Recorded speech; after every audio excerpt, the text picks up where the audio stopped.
Welcome everyone. It's 11 o'clock, so we're going to get started on the webinar. A bit of introduction for those of you who don't know interfacing. Interfacing technologies has been around for many years now, and actually directly in the process space for over 25 years, having released process modeling and simulation products back in the early 90s. 94 was actually the first release. And today, still around, strong, and obviously not the same platform of the 90s. It's evolved heavily since then in terms of an enterprise solution, offering many modules for many different drivers, and still really a powerhouse tool recognized by Gartner this year within 3 different industry analyst reports as a leader under enterprise business process analysis, operational intelligence, and business operating systems, which actually business operating systems is a report very much aligned with the digital era, continuous improvement, and transformation programs. Other such awards that we've received this year is KM World's Top 100 Trending Solutions, CIO's Top 20 GRC Tools, CIO Review's Top 20 BPM Solutions, and Frost & Sullivan's Product Leadership Award for Product of the Year. So very happy to be hosting Brad today. Interfacing has customers, offices, and partners worldwide and across all industries. And the Enterprise Process Center is really our flagship product today and has modules really based on different drivers, whether you're coming from a GRC perspective, continuous improvement perspective, or automation for system integration, human task converting paper-based into digital forms and monitoring and performance analytics. So really the product is really a full suite, but is sold à la carte, meaning purchase only what you need today. The core of our solution and our strength is really the repository of the tool, offering modules that range across process, document, risks, controls, KPIs, business rules, master data, services, so on and so forth. So really, I know we're going to have a whole slew of different members in the audience today. So that will be just our first poll before we pass it off to Brad. If you guys could all respond, really, which title best defines your role, so we can get a feel for who the audience is today. If you can just take a minute and respond to that. Are you falling under the IT hat? Are you enterprise architect, a BA, business architect? Unfortunately, we only had 5 options available, so I'm sure multiple of you would fall in another. Okay, so I'll close the poll. So just to give you insight, Brad, about 33% are BAs, and unfortunately 50% put under other, so we're not sure. 11% are CIO, VPIT, and 11% business architect. Cool. So I'm going to now pass it over to Brad. And just to give a brief introduction for those of you who don't know him, Brad is actually the principal at Maxos and also a partner of FBCB Partners, who actually is a consulting organization offering the Michael Hammer training courses. He's also a frequent contributor to Harvard Business Review and keynote speaker. Let's just say Brad is really a thought leader in the process space for many years now.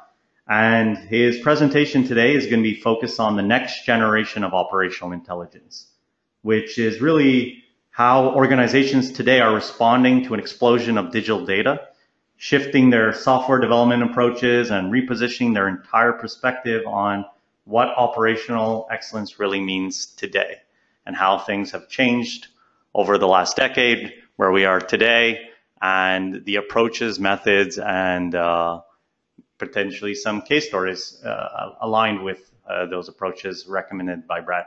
So Brad, thanks again for joining us, and I'll hand it off to you now. Thanks very much, Scott. So I think I might introduce myself by talking about the journey that I've been on around process over the years. I joined a consulting firm, CSC Index, in the early 80s that was focused on using IT for competitive advantage and managing the IT function. In the late 80s, we discovered that between technology and business value was this intermediate thing called process. And it was in particular end-to-end processes. And Michael Hammer and Jim Champy wrote a book called Reengineering the Corporation that was all about business process reengineering, or changing the way we do work, the major end-to-end processes of the work. And that was a management fad in the early 90s. My consulting firm took off, grew from about 50 consultants to about 500 consultants. Every other consulting firm said they were doing it, and it just took off. And we pioneered major transformational changes, a lot of them having to do with the implementation of ERP systems like SAP, and where large end-to-end processes had to be defined and re-engineered. And then in the early 2000s, with the dot-com bust and whatever, the kind of the bloom went off the rose of that management fad, and I was still implementing, consulting and implementing a large SAP implementation at Shell, and realized as they rolled it out globally that at a point it was going to transition, and they were asking the question, do we still need all these process owners and all this process stuff, or once we get the system implemented, are we done and we can go back to business as usual? And we said, no, you've got to keep doing now with this platform continuous improvement. And I realized that companies can relate to episodic big changes, big programs, big projects, but few do it continuously. And so I started researching what I call process attention deficit disorder, and was connected with Jim Womack, the head of the Lean Enterprise Institute, one of the founders of Lean, and worked with them. And Jim had a favorite quote, which was, "We've won the battle but lost the war. We've proven that Toyota production system, lean process techniques work, but we haven't seen cultural transformations where companies embrace this."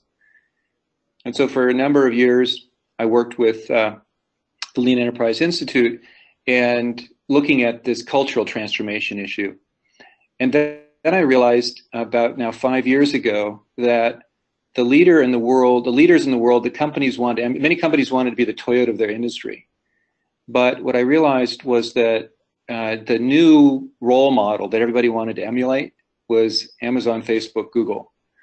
And they became the model for continuous improvement and continuous innovation. And not only did it seem that they were continuously improving the reliability, the operational excellence of their products, but they were also introducing totally new products and services, and they seemed to be able to do it effortlessly. And so what was the operating model that was behind that? So I started studying those companies and their approaches. And if you can see this slide, what happened was that they are able to, because software is eating the world, because software is the key to their operating models, they were able to reduce cycle times from the typical projects, which take months or multi-months or quarters, to being able to run experiments and tests. Amazon can run 1,000 tests a day, A/B tests on different ideas, different softwares, and expose it to different people in their base.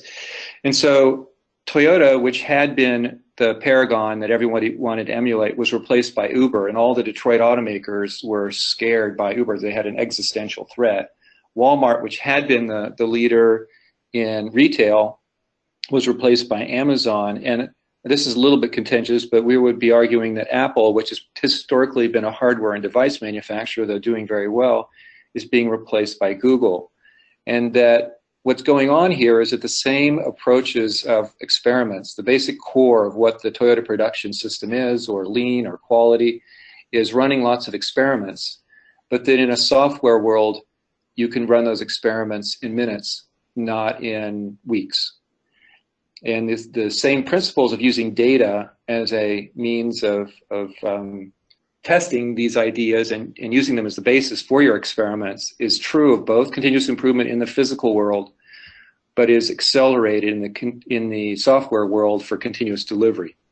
And so, Scott, this is where I thought I would make a first question, because my main suggestion is that software is changing the approach. What's wrong with process improvement is that software is accelerating the expectations about what's possible.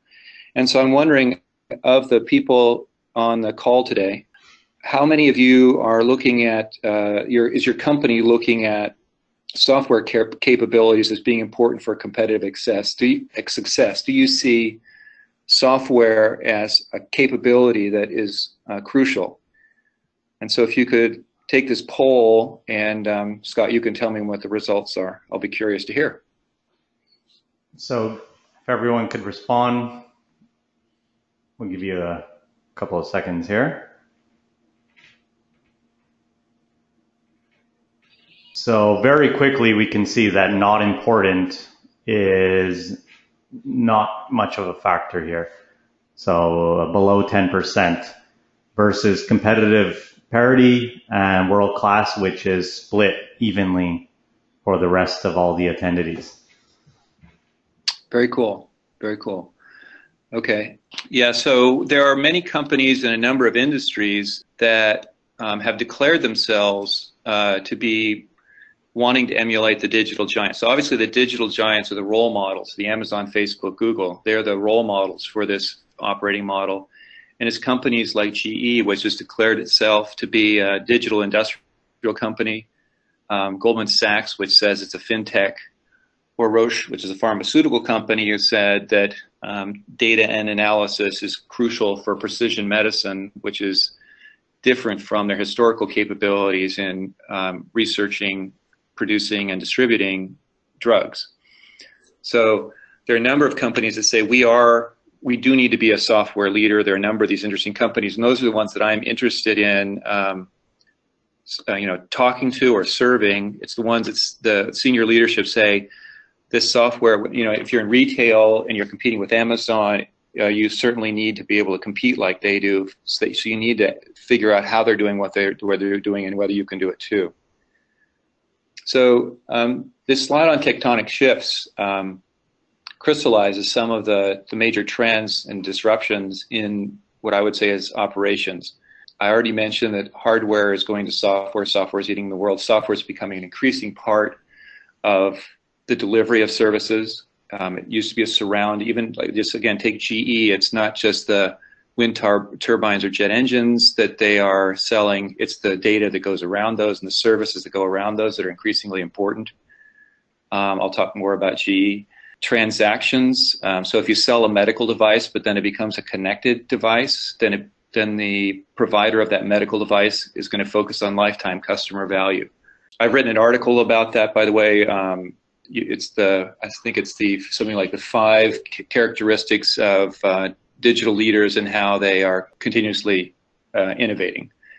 Those trends are putting a premium in terms of performance from operational excellence, which is faster, cheaper, better, the historical focus of quality and lean and even business reengineering. These companies are focused on continuous adaptability. They're in high-tech, very rapidly moving areas. Even with the strength of Google or Amazon or Facebook, if you miss a turn in the market, Microsoft, IBM, if you miss a turn in the market, you can be out of business in very short order. So their operating models are primed for adaptability, to be sensing the market and moving. You notice that Amazon is always moving on to the next thing. It's just astounding. They never rest on their laurels. They're always moving ahead, whereas companies in operational excellence, they come up with a formula and they try to optimize that. I'll talk more about the shift from function to individual. The systems have been optimized for, let's say, the human resources department or finance department, and now systems are going down to mobile apps for individuals. Performance is depending much more on data. There's much more data available, big data and analytics. So things that used to be based on opinion are being replaced by data. I'll talk more about the next level organization and architecture. The world is shifting from monolithic apps that are all singing, all dancing to microservices, components that you can reuse and build to create apps and services, and from hierarchy and functional structures to matrix small teams. So I'll talk about this, but Amazon has these 2 pizza teams, which are small autonomous teams of 5 to 7 people who are the building blocks that they build all of their services on top of, that roll up the products. And that's the next point, is that the world is shifting from projects to products. So companies like Google, they don't have projects so much as they have product managers who are continuously improving their products. So like a Gmail is continuously being improved. All of the operations of that product are automated, and so the job of people is to improve those products. So it's true continuous improvement, where continuous improvement is a line job, not a special project. And a final point here is that a lot of companies are historically waterfall. They have, functional requirements followed by technical requirements, followed by build the software, followed by test it and release it. Many companies have gone on to Scrum Agile, which is a great step forward, a 10x transformation. But those Scrum sprints are essentially small waterfalls. And that's a step short of the ultimate, which again is what Amazon, Facebook, and Google use, which is continuous Agile, which is being able to deploy changes at any time. So these are all big themes that I'm tracking in what's going on in continuous improvement. So these digital giants, that's you probably recognize Larry Page and Mark Zuckerberg and Jeff Bezos. These are the digital giants, and they are the role model at scale for adaptability. As I mentioned, they continuously upgrade their products and services. They never rest. They are constantly trying to hoard customer data so that they can use it for personalization. When things become software tends to winner-takes-all markets. If something is the best app and it's available globally, you're not going to have 10 or 20 of those. They're only going to have 3 of those. So if you're in banking or financial services, insurance, if something becomes an app and it's a global app accessible to everyone, there's probably going to be 1 or 2 or 3 of those. That's what you see with search. That's what you see with retail. That's what you see in many of these areas. So that when something becomes software, it tends towards winner takes all, or there are a few that are winning. These companies scale effortlessly because they're based on software and because they use the cloud and other resources. They can, if something takes off, they can scale it amazingly fast. They never rest. They never sit and rest on their laurels and take what they're doing. They keep continuously driving for whatever the next thing is and experimenting. They vertically integrate for adaptability. So vertical integration is not like the Ford auto plant where they were owning rubber plantations in Brazil. Rather, it's vertical integration so that they can move fast. So they don't want to ever be dependent on a supplier who can slow them down. And of course, they attract the top talent. I should say, so I've been talking a lot here for a few minutes, but let me just say that there's a chat function where you can ask questions. Please send those to Scott, and Scott can relay them to me as we go. I don't want to just dominate this with just talk. Yeah, so if anyone has a question throughout the presentation, feel free to raise it and I'll pass it on to Brad, as well as, of course, we'll also have a Q&A period at the end as well. So I hope you've got a picture of the sort of the goal or the vision. This is the better operating model that all companies should be aspiring to, whether you're a startup who wants to scale and become as big as one of these companies, or whether you're a large established company and you want to increase your adaptability to changes in the market. So if you now dive inside and look at how they do it, this is where I've been studying. This is an example of Google. What they have is reusable components. And there's this idea which is called the software architecture becomes the organizational architecture. There's a fancy name for it, which is reverse Conway's law, which is Conway said that if you have a finance department, you'll have a finance system. You have an HR department, sales, operations, each one of them will have their own monolithic app. And so the software architecture will follow the organizational architecture. What we see at Google, what we see at Amazon, Facebook, is that their software architecture becomes their organizational architecture. So you have small self-managing autonomous teams that are managing each of a number of components, which call on other components and which get reused and are called on by product managers. So if you take something like Gmail as an example, there's a Gmail product. It calls on something to establish a new customer, or to do spam checking, or to compose a message. And those functions then call on other functions like logging in or paying or searching, and those call on yet other infrastructure services. And it all rolls up to the product. And so when a product manager needs something, the product manager, he or she, goes to one of these component teams and orchestrates the resources. And these components can be reused for other products. So launching a new product becomes very easy because you can just take the existing components and reconfigure them to create the new product, maybe add a few things. And it means the scale is an advantage. So when you're Amazon and you have Amazon Web Services, adding your next service is very easy. You wrap it in an API and you just plug it in, and it relates to all the other ones, and you can call on all the other ones. So again, the key points on the right: there's reuse of software services. It's organized as a services architecture by microservices, small components. The strong product managers optimize usage and revenue. Strong product managers meaning they have a P&L, they're managing a digital product, and they have a business, so they're small business managers. These small semi-independent microservices team are matrix to the product managers, and they have their own measures, and they're as autonomous as possible, and small, like again, 3 to 7 people with a tech lead and a few people. It's not some massive cross-functional team, which you often get in Agile Scrum. And the thing that glues it all together is continuous testing, delivery, and measurement. At the end, it says, note, there's no bimodal IT, like there's no go slow, because we have systems of record and systems of engagement. There's no Scrum Masters. They just do it. Google does not have Scrum Masters, which is a part of the formula for Agile Scrum. There's a joke, there's no QA step. There's Adrian Cockcroft, who managed this change at Netflix, said DevOps becomes no ops. Basically, you automate all of the testing and operations functions to get a feature deployed into production, such that the ops people aren't doing manual steps and quality assurance. They are building the systems that allow deployment to happen automatically. This is actually a really great slide.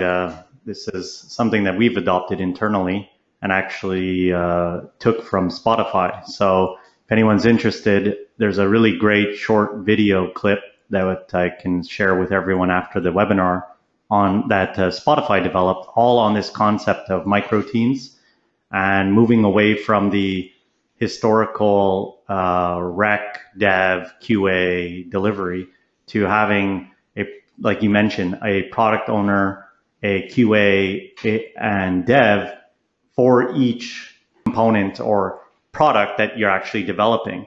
And the value there too is by, like you mentioned, developing them as services. One is the reuse aspect from team to team, but also there's no more dependency in terms of a release. I'm not dependent on the other team completing their module or their feature for us to then deploy a new release. And that's how, like you mentioned, that they're able to do continuous delivery is all teams can run. They don't need to always be running at the exact same time in the same place in the race. So Karen actually raised the question. She mentioned that you mentioned that how are Scrum sprints actually small waterfalls? Can you please speak more on this? Sure. So what is a waterfall? It's let's define what we're going to deliver. It's outcome based. We're going to deliver something by a date, and then it works back and does requirements, and then it executes, and then it tests. So the key premise of Agile generally is let's not wait months and months to deliver, but let's create sprints. Typically they're 2 to 4 week sprints, and we're going to deliver we're going to decompose that big elephant and cut it up into little pieces and deliver something to the market every 2 to 4 weeks, every 1 week if you're really aggressive. I find few companies are at that level. And it's tangible, it's real, it's production, delivered to production. So it's really going to go into the market, and customers are going to give us feedback on it. So it's just like a waterfall, but it's still a time box, right? So it's a time box, it's time bound. And as you were just describing, Scott, it's not I can push at any time. So the distinction is a waterfall that to Agile Scrum transition is mainly about the release cycles to me. It's not measured in months, it's measured in the length of the sprint, which is 2 weeks. But the steps within that sprint are not that different from what you had in waterfall. The difference with continuous Agile is that any developer can push to production at any time. Now, there's more to it than that. You're exposing it not necessarily to the whole set of all of your customers. You might be exposing it only to an internal test group. You might be exposing it only to your friends and family set of beta customers. And then it can roll from there. But as far as the developer is concerned, the developer is releasing it to production whenever he or she wants to. Did that answer the question? Yeah, absolutely. Cool. Well, and Scott, I just want to say a couple of things about Spotify, which is a fascinating company that, and it's proven that it's becoming more successful against its competitors like Pandora because of its adoption of this more rapid operating model. The thing you'll find if you study them, as I have a bit, is that they've got this more sophisticated organizational architecture than what I'm showing here. There are tribes. What are they? There's tribes, and there's another name. Clans, something like that. Yeah. Anyway, they're both vertical and horizontal as they have disciplines that cut across some of these teams that support the teams. And the other thing that's interesting about Spotify, again, the premium is on speed. And so if someone goes to one of these teams and says, I want you to make a change to the code that you're responsible for, and the team says, sorry, can't get to that right now, the asking team has the option to go code it themselves and then submit it so that they get what they need to move fast and get whatever they need. And then it gets reintegrated back into whatever that team who's responsible for that functionality is normally responsible for, which is an interesting hack on open source model internally, exactly like you just mentioned. Yeah. And I was just, I've done research on PayPal, which is a very interesting company, which we can talk about more if you like. But PayPal is just old enough to have, it's about 20 years old, just enough to have legacy code that's monolithic and a mess. And so they've been gradually converting over to a microservices architecture so they can move as fast as their customers would expect. And they have something they call inner source, which is like open source, but it's sort of open source within the company, which is a similar model to what Spotify has. So, any other questions, Scott, or should I go on? No, go on. Okay. So that's the role model. This is how they do this. But the problem is that the legacy companies are big organizations are slow by design, and they are optimized to do faster, cheaper, better, their success formula, which they've arrived at. And they are actually, by design, not interested in adapting. They resist change. They resist innovation. They resist improvement because they have a formula that's worked it's kind of like from a biological perspective, they are trying to protect what's worked well for them in the past. However, they believe that the future is predictable. They believe that failure is expensive. If you're in healthcare, you don't want to have people getting killed. If you're in banking or financial services, they're tracking money. We don't want to have people stealing money. And if you're flying airplanes, you don't want people falling out of the sky. So it's all designed for risk avoidance. And that gets implemented in an operating model or an organization that has decision making at the top by a few. There's smart people at the top or at the center, and there are dumb people that execute in the field. There's a hierarchy. There's explicit separation of powers. So like the thing that I was describing about DevOps couldn't happen in most companies because they would say we need a separate group to do that testing. We can't have the same people that are coding release because they're going to throw garbage out to our customers. We can't possibly have that. We need to have lots of testing in a separate group.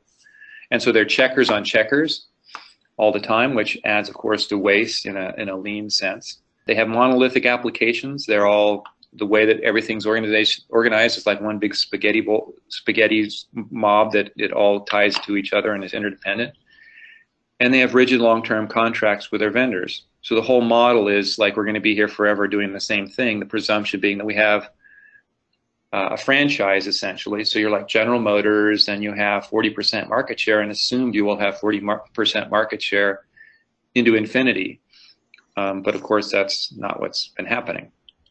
So the question is, can big non-digital companies learn to dance? So many people will say that culture is immutable, that whatever operating model and culture that a company has grown up with is what they are destined to be, and it's a waste of time actually to try and make them agile and nimble. If they're not digital natives, they'll never be like Google. They'll never be like Amazon or Facebook. They're not software companies. They have these risks and concerns they have, so they can never change. And the question is, can they learn to dance? Because the interesting thing is that Amazon and Google can do both. They can both innovate and they can deliver reliably.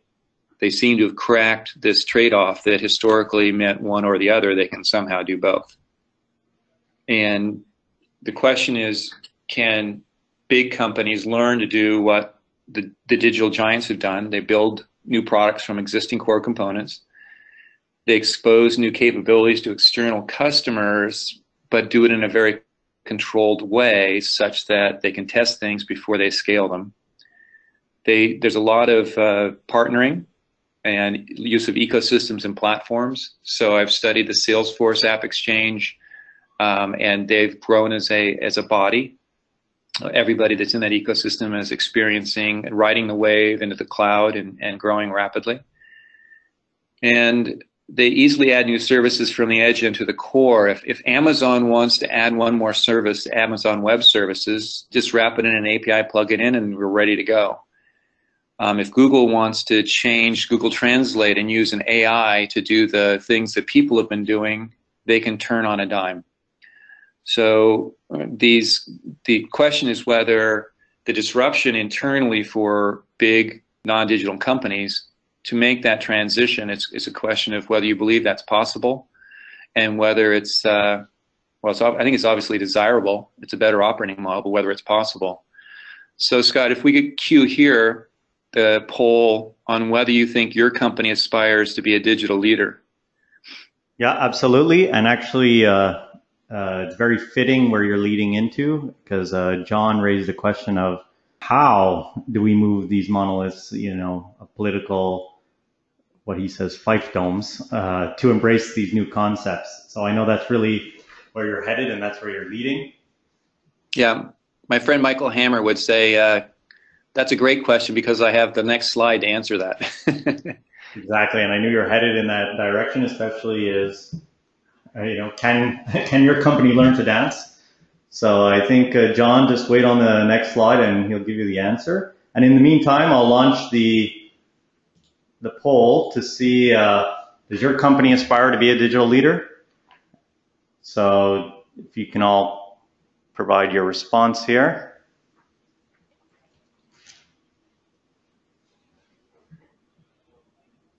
So comically enough, the higher percentage is lip service. So we have about under 10% that are saying it's not important. It's clear it's a subject that everyone's talking about. But I guess most feel that about 60% are saying it's just lip service. And I guess this is a problem I've seen a lot too, where everyone's talking digital, but no real commitment to change, no commitment to transform, no commitment for continuous improvement, not willing to make the investment in terms of the people, the tools to support them into moving forward. Thanks. Well, I think it's typical in that there are a lot of initiatives that, if you were CEO of a company, there are a lot of initiatives that are coming at you. They could be an acquisition, some big strategic shift in your business, new competitors disrupting you, et cetera. There are any number of things that could be on the plate of a senior leadership team, and to single out this one as the key one is rare. I think it happens only in about 5% or 10% of companies. So that's, it's rare to find the Goldman Sachs that says we're a fintech, or to have GE where Jeff Immelt says we're going to become a digital industrial company. More typically, it would be somewhere on the list. Yes, we have 5 strategic themes, and one of them is we need to become more nimble and agile and digital. Digital transformation is getting a fair amount of press these days. I think there is a convergence of technologies that is really getting attention. AI is the one that I've been focusing on, but of course there's social and mobile, AR, VR. There are quite any number of. Blockchain is seeming coming out of nowhere, tokens and ICOs. So it's getting attention, but it's maybe one voice among half a dozen voices. And part of what maybe I would be interested in doing is helping the ones that want to make it a bigger deal or want to make it the case to their senior leadership. Okay, so on this transformation, GE is an interesting case. They've just changed CEOs from Jeff Immelt to John Flannery, and so it'll be interesting to see if they stay on this. But they've made a commitment for almost 2011 was when they set up their software center of excellence, but it's been 6-7 years. So the quick story is that GE, which had been delivering hardware, and they've shifted to their industrial side. They've sold off their financial businesses. They've got their jet engines, their wind turbines, locomotives, which they're talking about selling, GE Healthcare, these various businesses, and they say, we see that the hardware that we're selling is being surrounded by sensors and data and analytics, and rather than give that business away to a third party, why not us? Why shouldn't we gather that business? After all, we understand the underlying hardware. And so they've made a commitment to be a digital industrial leader, which they executed by setting up a software center of excellence in San Ramon, California, and hiring people not from GE, but from the likes of Microsoft and Google, who are digital product managers and knew about externally offered software products. And they created this Predix engine, which is a cloud-based analytic universal. So it's trying to capture industrial analytics around the hardware that exists in utilities and in mining and various hard industries where they sell a lot of their products, locomotives and wind turbines. And after growing that in San Ramon for 4 years, they created GE Digital as a business unit on a par with those other business units. So it was funded initially as an R&D effort. It's now got billion-dollar targets for sales and service. And then, interestingly, I was talking to one of the CIOs in one of their business units in water and power, and I said, how does this all relate to your IT organization? Isn't what they're doing, software development, the same thing? He said, no. Of course, we're in Silicon Valley, and we're creating digital products. Those people, they're in the basement. They're doing the back office thing. They're not us. No, not at all. And then in 2015, they merged corporate IT into GE Digital. And the reason was they were exposing all of their internal software capabilities, GE for GE, to their customers. And as they exposed it, they all had to be on the same page. They had to be on the same architecture. They had to be on the same standards. They had to be doing things the same way. So if they're going, Agile Scrum or Continuous Agile, they need to be doing it that way, not waterfall, and they need to be microservices and same kind of infrastructure. So it was essentially like a reverse acquisition. So I find this story fascinating because they took a greenfield to create the software capabilities. So this is one transformation model. This is the answer to the question. If your company was willing to set up a completely new digital business from scratch, hire new people, scale it, and then you could fold back in your other internal capabilities into that model, that's one model for the kind of change you could make. The other, just quickly, another interesting story about GE and what they're doing is they're shifting from projects for functions to products for people. I mentioned this before, where instead of building systems that support either a function or even a process, it's now supporting an individual. So in this picture, you see a field engineer with a tablet who's doing work. They have another app for managers on the go. So they're shifting their focus down to individuals, personas, and what their common needs would be, as opposed to serving functions or processes. So one of the points for discussion is if incremental change is too slow, then should you use a greenfield? So you can evolve from, in the case, this is, again, GE, where they have their historical industrial model and their culture, and they're shifting to a digital model. And can you do that incrementally? Or use the greenfield model, which I particularly like. So traditional change management has about a 30% track record in most studies of success, if you've ever read about major transformations. So if you try and take your installed base of people and culture and operations and move them to something different, they achieve those results about 30% of the time. That was our experience with business reengineering. But this new model of creating a greenfield, I think, has if companies are willing to sustain attention to it over the long haul, as GE seems to be doing, it offers a different model, and we will be able to tell whether that has a different success rate. Yeah. So this is, I think, where we can have a little discussion here about how would you transform your organization. This is where I would open it up for discussion, and this is where, Scott, there's the last poll. Okay, let me jump on that. So you should all see it now. Which approach to digital transformation makes the most sense at your organization?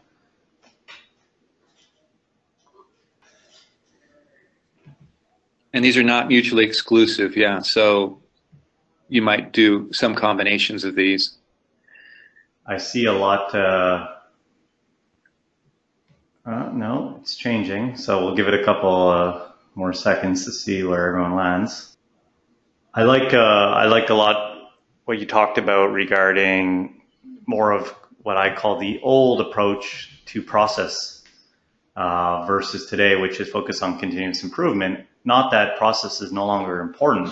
I mean, at the end of the day, we're a BPM company, right? Focus on process, but the way I really look at it, don't start today to capture what you're currently doing to then kick off, like you mentioned, a project for a month, 2 months, 3 months, understand, blueprint what you're doing today to then look at improvement, ensuring that everyone continuously has a snapshot of the current state and, more importantly, focused on the future state, meaning continuously raising change requests, improvements, having a platform to communicate, collaborate, much more focused on the people that actually do the work and getting their insight into improvement and getting customer feedback into the product, visibility of the customer feedback and where the problems lie.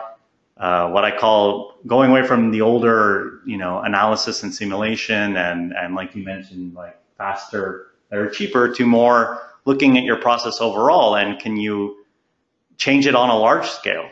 What I mean by that is improve it on a large scale, similar to how IKEA cut out a huge percentage of their process. They gave it to their consumers to put together the furniture. That's a massive change. The Uber, the Amazon, everyone you're discussing and how they're revolutionizing the processes and not just looking at cutting out, 30 minutes out of one task. So the results on that poll, 62% were trained on methodology, 42% were set up incubators or accelerators, 31 set up greenfield like GE, and 31 reorganized to be like Google. So like you said, they weren't mutually exclusive, but what's interesting is that 0% were by startups. Huh. Interesting. Yeah. Because that is a very popular direction for companies today. I'm advising a startup itself that is helping companies shop, and I shop for startups. And I can tell you that in almost every major company, there's an innovation group, which is largely tasked with corporate venture, finding out companies that are out there and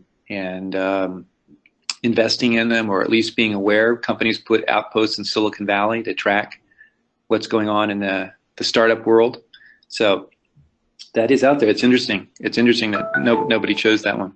I'm also surprised because it's the same thing with the big companies we're dealing with is that, like you mentioned, they're acquiring not only for the tools that startup is building, but more importantly to acquire the talent and the culture. to integrate them into their, like you said, maybe more older style business, and bringing in this type of new fresh blood to promote that across the organization. Yeah, some of that rolls into the incubators and accelerators possibly, because that's where the startups may be housed. So maybe that's what some people were seeing as well. Sure. Let me just make one comment back to you, Scott, on what you were saying, and then hopefully there'll be some questions. What I'm seeing that's interesting is that if you can take the distinction is between whether in process improvement is a line activity of someone's job, as it is at Amazon, Facebook, and Google, or whether it's a project-based sort of outside disruption to the steady state, as it is in most companies. And so a good way that I think about this is to say, there was somebody on a panel, someone from Citibank and Google, and the person at Citibank said, you know, we have 100,000 people doing whatever we do in banking. And the person from Google said, if we ran your operation, we would have 10,000. And I totally believe that. And why is that? Because they would automate the heck out of things. So I spent a lot of time working in insurance companies, and the core application in insurance companies is claims processing. And for most companies, their automatic adjudication rate, that is the claims that go through without being touched by humans that are fully automated, is somewhere around 60 to 70%. And they'll make major efforts to build robotic process automation or other sorts of software tools that will take that up by 3-4% because it just flows to the bottom line. It's huge. But if Google were running that business, they would be at 100%. They would be 100% automated. And if they were 100% automated, then there's nothing left to do day to day. All the work is automated, and all the people are improving that system. And that's the goal that I see being the future. It's automate everything that's day-to-day operations, and all the people are focused on improvement, on continuous improvement. And that's their job, is to look and figure out the various ways to make that core operation, which is all automated, better. Couldn't agree more. With that, are there any questions? Are you wrapping up? I'm wrapping. I've run out of slides. Okay, yeah, no, because we're at the 12 o'clock mark, so it's great that I know. Well, that's you. Really at the last slide here. So, okay, so here it says, but are those polls that indicate by startup American or Canadian? The Canadian landscape is in general 5 to 7 years behind America. This was his feedback. I'm not sure if it's more of a question or a statement. Well, the interesting thing is that in a web services world, geography doesn't matter so much. So Spotify, I believe, is Swedish. You know, a web service can come anywhere. Estonia is where there's a lot of interesting blockchain government applications. There are vibrant startup communities, I believe, in Canada. Everybody wants to be the Silicon Valley of their area. You know, everybody aspires to have startup initiatives. My hometown of Boston is a leader in biotech and medical startup innovation. Chicago is somewhat for industrial. Detroit, I guess, somewhat as well. So there are these startups everywhere, and I guess it doesn't matter if you were looking for them. You could look globally to find them, and it wouldn't matter if they were Canadian or not. That would be my thought. Oh, I completely agree. And here, I mean, like you mentioned, in Montreal, we have major software organizations. It's very much tech oriented. Ubisoft head offices here, CGI's head offices here. You know, we have some of the largest software. Yeah, when I went to Montreal for C2, I learned that there's quite an AI community there, and the breakthrough that Google came up with using AI for Google Translate, one of the leaders of that was, and so part of the team was based in Montreal. So there is quite a burgeoning AI center in Montreal, I've learned. Yeah, and I see it blooming too with everything that's happening in the U.S. landscape. A lot of talent is coming north, which is, I think, it's great for us too. So there was one more question here about, you mentioned an article that you wrote about 5 skills of a digital leader. Yes. Someone asked, what are the 5 skills that you would recommend? Yeah, so the first is it's the focusing on the product managers. So you create people who are responsible for digital products or equivalent. So having strong product managers as an organizing structure, it kind of unfreezes from the hierarchy. So if you can carve off digital products, Google with Gmail, et cetera, that kind of example, if you can take that kind of software model and move it to your organization, that's step one. Step two is those small autonomous teams, the microservices teams, the two pizza teams, so-called by Amazon. The move from transactions to lifetime customer value is another, so that a Tesla car can get an upgrade of its software. So it's not just a one-time sale of a Tesla car. It's whatever they can do to add ludicrous speed or whatever it is that they add through a software download. So once you're a connected product, you can be in a continuous relationship with your customer. So that's a shift. Let me see. Just extreme levels of automation, which I was just talking about. So you automate everything you possibly can that's for operations, so that you can focus on improvement. And now I'm testing my memory. There's a fifth, but I'm not remember. Oh, it might be. There's something about measures and data. So whether you're a product manager or whether you're a small services team, you need to be able to get measures about how your service or your product is performing. So there's a revamp of the measurement systems, so you have real-time, continuous. You know how your product is performing in use every day, every minute. And you can see what is the backlog of features and improvements that need to be made and where they all stand. So there's a revision of the measurement system that is required to empower the product managers and the services teams. Insightful. Maybe we could even send out, is it published this? Is it a blog or a paper online? Yeah, so it's a Harvard Business Review online. If I were clever and could cycle back here, I could. It was actually on one of the slides, slide 6, 7, or 8 at the bottom. Okay, great. Well, we could share the slides and everyone can then have access to that. Just Harvard, hbr.org, and then do a search on Brad Power, and I have like 75 articles, which I think your listeners or the people on this webinar would find interesting, because they sort of track the journey that I described at the outset through process attention deficit disorder and various other aspects of moving to this kind of continuous agile model. Lots of questions are coming up now, but I know we're past the mark, so maybe just one more. It was asked whether or not you've ever seen this successfully deployed within government. State agency, federal agency. Yeah, Estonia is the one I mentioned. I just sort of stumbled onto them, but they're using blockchain. They're trying to be sort of the digital leader. And there are other instances where municipalities are trying to use blockchain for regulations of various sorts, contracts and so on. But yes, Estonia, strangely enough, one of the Baltic countries, is a leader. I've seen some interesting things being done in UAE as well for the 24/7 government. Yeah, I've heard that too. Again, I think they've created a cryptocurrency. I think that's right, yeah. Something to look into. Very interesting, whoever asked that question. It would be the last place you would expect to look, just like, industrial would be the last place.